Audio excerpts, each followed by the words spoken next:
Bro Elson, ini kan yang tadi lu share ini kayak emergency funds, terus health insurance dan lain-lain itu kan sebenarnya udah sering di-share di mana-mana. Terus agent insurance juga banyak share. Kenapa menurut lu di lapangan banyak yang masih gak tahu, bro? Ini fun fact ya, jadi kalau lihat di data ya di Bank Indonesia aja Mhm. 98% rekening orang Indonesia tuh under 100 juta. Oke. Jadi menurut gua di Indonesia ini kan besar ya, 280 Mhm. juta orang mungkin ya. Kita cuma lihat di online tuh yang hebat-hebat. Padahal in realnya kan semua kan middle class, working class Iya, kan. iya, iya, iya. Dan mereka tuh gak gampang nerima juga edukasi-edukasi seperti ini. Hmm. Kalau yang ngomong agen asuransi atau yang ngomong certified financial advisor dan lain-lain dengan bahasa-bahasa yang Kompleks ya. kompleks, itu mereka nggak ngerti. Makanya gue di sini coba bagi orang Iya. biasa ngejelasin pakai bahasa yang gampang dimengerti. Oke, oke. Dan mungkin gue kan sebagai perspektif anak muda ya, mereka Hmm. juga seneng gitu. Jadi gue sharing sesederhana mungkin, sebasic mungkin. Pasti banyak yang hujat gue yakin lah. Ibaratnya anak muda nih bacot Tahu banget. apa sih gitu ya? Karena keluarga gue aja ada yang hujat gue pas tahu gue bikin konten. Oke. Ini real loh. Oke, Kalau apa? skincare gak ada yang hujat. Oke. Skincare kan emang gue kan masih muda, gue pakai ini orang happy. Ya, Tapi ya. pas yang ini banyak banget yang hujat. Apa contohnya? Ada keluarga gue, dia direksi di TBK juga. Bukan keluarga ini ya, kayak om gue, tante gue Iya, dan iya. lain-lain. Dibilang anak muda cuma tahu kulitnya, jangan gak usah ngebacot lah ibaratnya. Oke. Cuman tahu sedikit, lu ngapain koar-koar di sosmed. Oke. Banyak kan kayak gitulah. How did you take it? How did you handle it? Gue orangnya nggak peduli. Oke. Gue tunjukin ke lu. Oke. Kalau gue tuh orangnya kayak gitu dari dulu. Gue Hmm. tuh bukan dendam sih. Gue orangnya tuh makin suka kalau dia tantangin. Ya, ya, ya. Jadi lu nantangin gue, gak ada urusan sama lu gak kasih gue apa-apa, gue pasti bakal makin maju terus. Oke. Untungnya kalau internal family gue mah very supportive. Ya, ya, Bokap ya, gue, ya. nyokap gue, koko gue. Gue tuh konten gara-gara koko gue. Hmm. Dia tuh food blogger top lah. Oh gitu. Masuk TikTok Award dia tahun ini bahkan. Wow, oke. Dia tuh awalnya suruh gue konten yang skincare. Gue cerita ke dia nih, yang finance gue bikin. Wah kok gue dihujat gini nih. Itu posisi followers gue baru 5.000 sih. Ya, ya, ya. Baru 5.000, itu September loh. 5.000. Gue bilang gue tunjukin gue 100.000 nanti 2 bulan lagi. Dan kebetulan bisa kan Ya, sekarang. ya, ya. Dia nanti gue Imlek baru ketemu, gue nggak tahu sih bakal ngomong apa dia. Soalnya ini bukan masalah uang menurut gue. Ini masalah lu nantangin gitu. Pride. Maksudnya gue deket sama family gue ini, Ya, yang ya, ini, ya. yang walaupun ngomong gitu, dia ngomongnya nggak direct ke gue, tapi ke family gue yang lain. Ya, ya. Gue dengar dari bapak gue. Dan menurut gue ini beda lah, lu direksi perusahaan terbuka, Hmm. gak usah ngurusin ginian gitu. Kita Ya, ya, ini ya. kan sebagai content creator anak muda, lu umur 50 siapa yang mau denger sih ngomong? Ya, ya, ya. Dalam hati gue ya. Maksudnya, Ada juga sih yang mau denger sih. dia mau denger, Ya. tapi lu yang hebat banget, orang mau denger Ya, biasanya. ya, ya, ya, ya. Kalau lu orang tua biasa, soalnya teman bokap gue ada, dia pensiunan direksi dari mana, dia bikin konten, dia nggak sustain. Oke. Karena orang gue suruh dia, misalnya gue gak kasar dikit ya, lu bikin konten lu kan nggak ngerti cara konten. Ya, ya, ya. Lu algoritma TikTok lu ngerti nggak, algoritma Instagram lu ngerti nggak, cara nge-shoot video lu ngerti nggak, cara ngedit video lu ngerti nggak. Memang mungkin skill lu boleh 100 kali lebih dari gue tentang saham, lu tahu analisa ABCDE, lu tahu insiders dan lain-lain. Ya. Tapi kan gue ada skill lain juga, soft skill tentang basic editing. Gue tuh waktu awal bikin ini gue edit sendiri loh. Walaupun gue punya editor untuk yang skincare, gue gak suruh mereka editin gue tentang ini. Gue edit sendiri. Pakai basic CapCut gitu, gue edit Iya. subtitle doang. Jadi mungkin skill gue itu dibanding dia mungkin cuma 10%. Oke. Tapi cara penyampaian gue mungkin bisa bikin orang dimengerti. Ya, ya. Segitu luas. Mungkin skill lu 100%. Lu ngomong mengenai apalah, investasi lah, analisa debt to equity ratio, lu ngomongin bahkan PBV, price to book value, apa orang Indonesia nggak mau ngerti. Ya maksudnya jadi gak usah saling menghujat menurut gue. Betul. Orang tua memang lebih wise, experience-nya banyak, tapi anak muda juga ada kelebihan-kelebihan. Betul. Menurut gue ini mental penting yang perlu teman-teman Voconomics denger sih. Kayak begitu lo masuk di dunia apapun lah ya, kita Yes. ngomongin, especially di dunia content creation kayak gini, pasti ada aja yang hujat. Bisa jadi orang terdekat, dan mental lo harus kayak gitu. Menurut gue mental cuek mental bodo amat, dan gue bakal prove it to you gitu. Bener. Menurut gue sih itu. Menurut lu? Menurut gue ini sama dalam dunia apapun ya, Ya. nggak cuma content creating, tapi content creating is the toughest. The toughest karena gampang banget untuk dihujat gitu menurut gue. Kalau Aksesnya kalau gampang. lu lihat Bro Win, di sosmed banyak kan yang fail kan, Ya, karena mereka malu dihujat. ya. Kalau gue tuh juga malu bro sebenarnya bikin konten. Heeh. Gue tuh suka anjir, duit gue nggak seberapa nih. Anak konglomerat lihat malu gue anjir, Ya, dalam hati gue. ya. Cuman gue pikir masa bodoh lah. Kita yang penting benefits ke kita, mau misi kita apa, mau Ya. bantu orang kayak gimana, pasti nanti ada efek positifnya. Betul. Jangan banding-bandingin kita sama orang lain. Betul, betul. Yang penting misi kita kan mau happiness. Gue tuh seneng kalau orang DM gue tuh, gue seneng banget. Thank you so much bro, gara-gara lu gue bisa ngatur uang. Gaji gue cuma 7 juta, tapi sekarang gue akhirnya bisa nabung.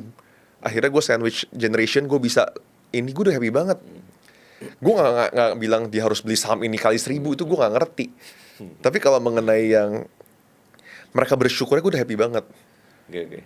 Bahkan bokap gue kaget awalnya, tapi dia bilang dia nggak ngerti detail kan mengenai konten gue, dia nggak ngerti main TikTok gitu lah. Ya. Tapi gue bilang gue sharing nih begini, dan gue tuh kan juga suka buka ini kan, seminggu tuh gue suka buka one on one Zoom sama followers gue, Oke. random. Ya. Wah, gue tiap minggu terharu bro.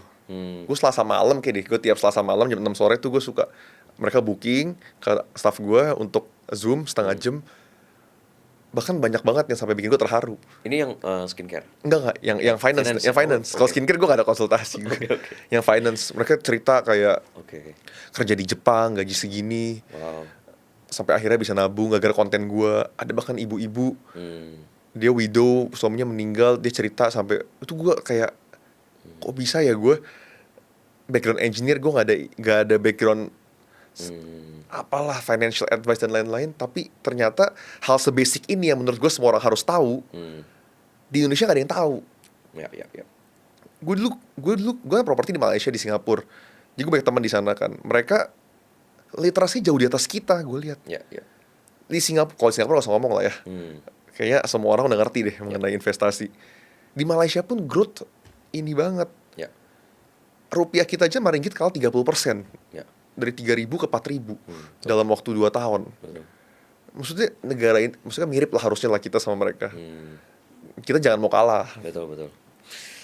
Tadi lu sempat ngomong sih kayak beberapa masalah yang lu ketemu di lapangan itu, mereka diajakin investasi ini all in dan lain-lain gitu ya. Dan itu bikin gue jadi inget ada satu survei yang gue baca recently bro. Kayak ini statistik dari OJK sebenarnya. Jadi dia melaporkan bahwa total kerugian masyarakat akibat investasi ilegal mencapai 142,13 triliun sepanjang 2017 sampai kuartal 1 2025. Gitu. Nah, Bro Elson sendiri boleh share gak kayak lu sebagai yang bikin konten edukasi finansial, kayak apa yang harus orang-orang pemula ini perhatikan biar nggak terjerat si investasi bodong kita sebutannya gitu ya. Oke, nomor 1 ya kalau dari gue, kalau misalkan udah berbau judul itu udah jangan deh. Karena kadang makin pinter gitu iklannya gitu ya. Memang iklannya pinter, clickbaitnya tuh pinter. Ya.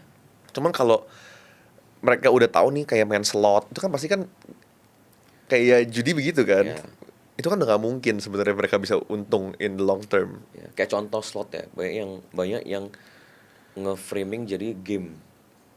Ya kan? Iya banyak sih, Iya. banyak sih sebenarnya. Jadi, gimana cara kayak apa yang harus dilihat nih untuk ngebedain ini oh ini udah mulai ada investasi nih gitu, mulai ada scam nih gitu. Karena gue belum pernah main judulnya sih. Ya. Next gue mau cobain, gue mau tahu Oke. kayak apa. Cuma kalau misalkan udah berbau website yang nggak jelas, yang kayak kita kan nonton streaming, tahu nggak sih kalau kita streaming bola dulu, yang ads-nya pop up, yang banyak banget, itu mending hindari dulu.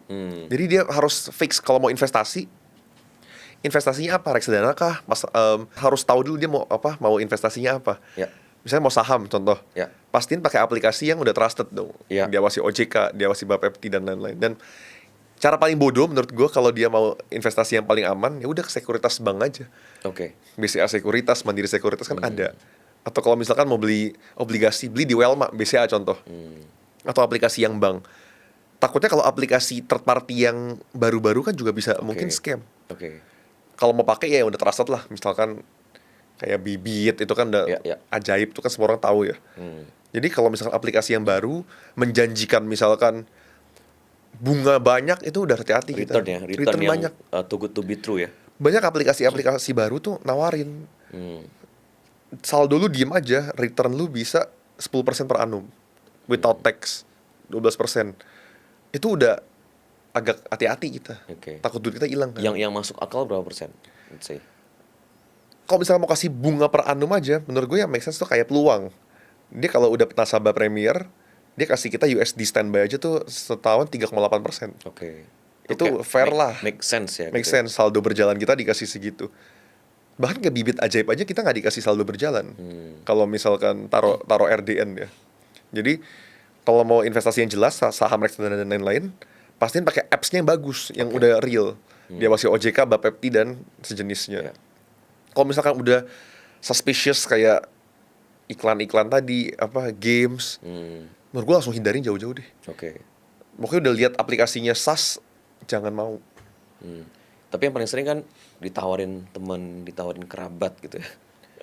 Dan dia yang Memang- nawarin juga nggak tahu kadang-kadang. Memang kalau sorry to say, kalau mau the hard way harus bangkrut dulu. Biar bisa belajar. Karena kadang orang nggak bisa diomongin. Kayak gue dulu pas lagi gila-gilanya main saham, main apa itu kripto, lu mau ngomong apa gue juga nggak peduli. Gue yakin conviction gue ini bakal ini. Oke. Gue yakin ini bakal kali 3 nih. Gue pasti nggak mau gue jual lah. Nah kalau orang banyak kan harus rugi dulu, baru bisa apa ngerasain, Harus belajar. Ya. baru bisa makanya karena susah diomongin kalau orang Indonesia memang. Gue udah ngomongin nih emergency fund apa, cuma kalau mereka nya udah tamak ya pasti nggak bisa. Makanya pesan dari gue, anak muda jangan serakah. Lu fokus nambahin income terus, surplus. Kalau mau investasi yang high risk, alokasin dikit aja lah. Oke. Misalnya 20%. Oke. Jadi at worst case lah lu pakai yang barbell strategy itu sih. 50% low risk, 50% high risk. Jadi yang high risknya naik, ambil take profit, pindahin ke low risk lagi. Turun kita bisa isi lagi. Karena kita nggak tahu kan, kayak saham-saham Konglo kemarin kan banyak yang naik banget kan. Ya. Tapi pas lagi beberapa kayak Trump tarif kemarin, dia turunnya banyak loh. Drawdownnya mungkin 60-70%. Kalau kita nggak ada saldo lagi kan kita nggak bisa isi. Ya. Walaupun conviction kita tinggi. Ya. Jadi kadang kalau kita lihat orang ngomong enak, duit mereka misalkan 1 triliun ngomong kosong deh, mereka taruh 100 miliar nggak kerasa kan. Duit lu 100 miliar, misalnya lu taruh 100 miliar ya lu pasti kan stres dong tiba-tiba turun. Ya. Oke. Gitu. Oke. Wah, good advice. Karena I think penting sih untuk kayak kita ngerti membedakan mana nih investasi yang too good to be true sama yang masuk akal, yang make sense ya. Betul. Kadang cukup pakai common sense ya. Betul. Kayak dari segi return ini udah gak masuk akal dan lain-lain ya.